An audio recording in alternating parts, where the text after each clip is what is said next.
The Texas sun beat down on Redmond Base, a concrete fortress sprawled across the plains, where the air was thick with dust and whispers. Sergeant Nina Raw, 29, moved through the barracks with the weight of unseen scars. Her shoulders squared, like stone carried more than her gear. They bore the weight of rumors that clung to her like shadows. The morning bugle had long faded, but the gossip never did. It trailed her through corridors, over MRE-laden mess tables, and across the training grounds, each murmur reshaping her story into something unrecognizable. "She's the one who botched recon in Syria," Private Dawson muttered during the morning lineup, his voice low but sharp. "Froze up, got 3 of her squad killed. My guy in Delta says she's been busted down twice." Another soldier, Corporal Voss, chimed in, smirking. "Command keeps her out of pity. Washed up soldier, nothing more." The rumors rolled like a rockslide, each version heavier, uglier, until truth was buried beneath layers of fiction. Nena's disciplinary file, sealed and inaccessible, didn't help. To the base, she was a walking cautionary tale, soldier who'd failed when it mattered most. Physical training began at 0600, a grueling routine of ropes, walls, and endurance drills. Nina tackled them with cold precision, her movements betraying a skill that didn't match her reputation, but no one approached her. Invisible walls of suspicion kept her apart. "Need help with that rope?" "Reject," Voss taunted as she scaled a climb. "Wouldn't want you freezing again." Laughter rippled through the squad, not cruel, but careless, the kind that turned people into punchlines. Nina said nothing. Silence had become her armor since the investigation twisted her testimony into failure. Words, she'd learned, could be weaponized against her. During gear check, she shrugged off her jacket, revealing a glimpse of ink on her forearm, a sharp, angular tattoo veiled by grime. Private Ortega squinted, curious. "What's that on your arm?" The design was no ordinary tattoo. Geometric shapes framed a phoenix. Not the soft curves of art, but the calculated lines of something purposeful, almost coded. Before Nina could pull her sleeve down, Ortega's phone flashed, capturing the image. By lunch it was everywhere, shared in group chats, dissected in barracks banter. Just more fuel for the jury that had already convicted her. Lieutenant Carter, young and eager to prove himself, noticed the tattoo during inspections. Something about it tugged at his memory, though he couldn't place it. Military emblems weren't his expertise, and asking risked exposing his inexperience. "That's some ink, Sergeant," he said, probing lightly. "Got a story behind it?" For the first time in weeks, Nina met his gaze. "Something like that, sir," she replied, her voice flat, offering nothing.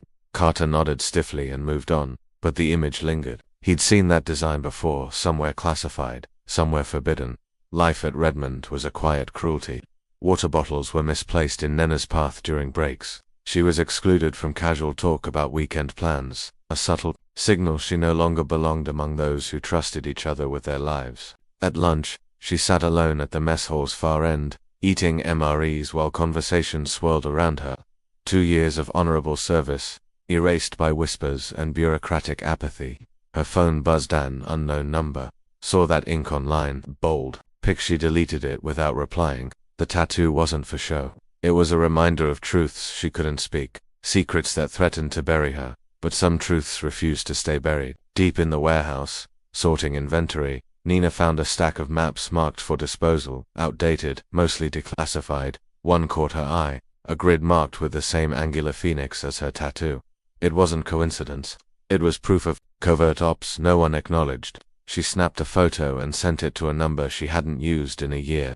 "They still don't recognize the emblem," she typed. "How long do I wait?" The reply was swift. "Patience. Truth builds momentum. Let it gather." Patience was costly. Each day chipped away at her dignity, feeding the narrative that she was broken, a failure. That afternoon, junior soldiers followed her into the supply building, phones out, filming what they called TikTok time. "Yo, drop out. Show us that famous retreat maneuver," one shouted, shoving crates and spilling grease on her uniform. They laughed as she cleaned it in silence, knowing the clips would go viral by dinner, edited with hashtags to maximize humiliation. Lieutenant Carter watched from the doorway, his face tight. He'd been told not to interfere with internal discipline, but this was abuse. Speaking up, though, meant risking his career, so he stayed silent, witnessing a betrayal of everything he'd sworn to defend. That night, Carter couldn't sleep. He dug into Nena's tattoo, scouring military records and blacked out files just within his clearance. Slivers of information emerged, mentions of nameless teams, objectives completed by ghosts. The fragments painted a picture that defied belief. Nina Raw wasn't a failure. She was something else entirely. 18 months earlier, Nina had been someone else's shadow operative in Operation Phoenix Variant, a Tier 6 mission so classified it didn't exist on paper. No records, no history, no trace. 7 operators, the best from every branch, were tasked with extracting a political prisoner from the Triangle of Death, a region so lethal it was marked red on every map. The prisoner, a journalist who'd exposed brutal truths, was a geopolitical linchpin. Failure meant his death and a cascading regional crisis. Intel labeled the op suicide dressed as strategy, but someone had to step up. Nena's team moved like phantoms, 12 hours creeping through enemy terrain, dodging checkpoints and sensors. They reached the target and extracted him flawlessly. Then the trap sprang. The enemy was ready, too precise, too efficient. Their route, schedule, and objective had been betrayed. In under a minute, the extraction became a slaughter. 6 teammates died in 30 seconds. Nina and the journalist took cover behind crumbling concrete as gunfire tore the world apart. She faced 2 choices: escape and survive, or complete the mission with no support. No chance. She chose the impossible. For 3 hours, she fought through streets, dragging a man who couldn't walk. Her comes dead, weapons gone. She reached the alternate pickup, loaded him onto a chopper, then held off the enemy from a rooftop under a hail of bullets. The chopper couldn't return for her, too exposed. She'd given the order herself. Some missions demand a cost. 4 days later, she staggered into friendly territory, bleeding but alive. The debrief lasted 6 hours, every detail documented, then locked away under layers of clearance. Operation Phoenix Variant never existed. The journalist couldn't be named. The fallen couldn't be honored. Nina's bravery couldn't be celebrated without exposing state secrets. So they sent her to Redmond with a fabricated disciplinary file: tactical blunders, friendly fire casualties, a lie built to protect the mission's secrecy. She scrubbed floors and sorted inventory while armchair warriors questioned her worth. Punished for a success declassified to acknowledge, General Myron Keen's inspections were legendary. Unannounced storms that shook bases to their core. For decades in uniform had taught him that truth hid in the shadows, not parade grounds.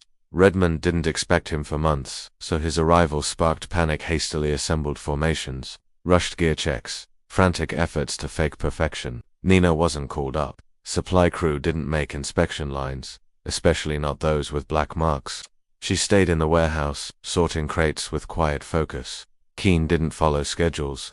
He wandered past gedros, armories, and bunkhouses, asking questions no one wanted to answer. The warehouse was supposed to be empty, but he spotted her movements: sharp, precise, not those of a clerk but a veteran. He paused, watching. There was no glory in inventory, yet her efficiency spoke of battlefield conditioning. Then her sleeve slipped, revealing the tattoo. Keen froze. He'd seen that emblem in classified briefings. Missions so secret even generals needed special clearance, Sergeant, he said, his voice low but commanding. Nina snapped to attention, her speed betraying combat reflexes. Where did you get that mark? The question cut through 2 years of buried truth. Her eyes met his, unflinching. Tier 6, Phoenix Variant, 7 in, 1 out. The warehouse stilled. Keen's expression shifted suspicion to reverence. He knew Phoenix Variant, a mission that had altered a war's course, executed by shadows whose names were redacted even from victory. Lieutenant Carter, Keen barked. I need this soldier's file, not the standard recorder Black Archive. Carter sprinted off, mind racing. Black Archive meant intel ops. Layers of clearance, no junior officer touched. The order spread like wildfire. The general had recognized the emblem on the washout's arm, and suddenly those who'd mocked her were scrambling to distance themselves. Within an hour, Carter returned with a file stamped with clearances he hadn't known existed. Keen read in silence, his face hardening. The truth was brutal. Nina wasn't disgraced. She was one of their best, buried by bureaucracy to shield secrets. The failure pinned to her was a lie, fed by silence and assumptions. Sergeant Raw, Keen called. She stepped forward, her posture radiating discipline. I owe you an apology, he said, his voice carrying. This institution does. While you kept our secrets, we failed to protect your name. Soldiers gathered, despite orders, their assumptions crumbling. Carter stepped forward, voice small. Sir, I saw what they did. I should have acted. Keen cut in, scanning the crowd. All of you should have. The warehouse footage, Nina enduring grease and insults, had gone viral, sparking outrage. Advocacy groups, veterans, and civilians demanded answers. The military faced a reckoning. 3 weeks later, in a secure conference room, Keane read from a sealed document. Sergeant First Class Nina Rohr displayed extraordinary courage during Operation Phoenix Variant, preventing a wider conflict. She stood in her formal uniform, accepting the Defense Superior Service Medal and Bronze Star with valor. The medals were heavy, not for their weight, but for the 2 years of silence and shame they represented. Carter spoke, trembling. "Sergeant, I failed to intervene. I offer a formal apology." Nina met his gaze. "Apology accepted. Lieutenant, protect those who can't protect themselves." Her voice held no bitterness, only a hope that failure could teach. Instead of returning to Black Ops, Nina requested the Warrior Transition Unit, where wounded soldiers rebuilt their lives. "I've spent 2 years knowing abandonment," she told Keane. "That might help someone." He approved, recognizing her strength. Her story leaked, sparking the Silent Emblem Project to honor hidden heroes.